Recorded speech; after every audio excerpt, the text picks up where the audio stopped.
खबर शामिल करते हैं लाहौर से। हमारे deputy bureau chief Mohammad Imran Gill की रिपोर्ट के मुताबिक मुल्क भर की तरह जिला कसूर के नवाही गांव यूसी 115 रूसा भेल में रैली निकाली गई। फलस्तीन के बहन भाइयों से इज़हार यकजहती और इसराइल के खिलाफ पुरअमन एहतजाज किया गया।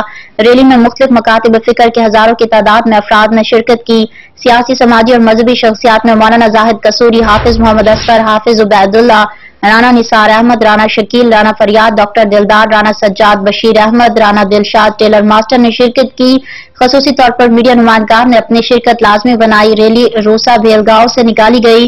रूसा अड्डा पर पहुंचकर एक भरपूर जलसे की शक्ल इख्तियार कर गई। जलसे के दौरान मुकर्रीन ने शुरा से खिताब करते हुए कहा कि तमाम इस्लामी ममालिक खसूसन पाकिस्तान को चाहिए कि इसराइली बर्बरियत को रोकने के लिए उनकी मसनूआत का मुकम्मल बायकॉट किया जाए।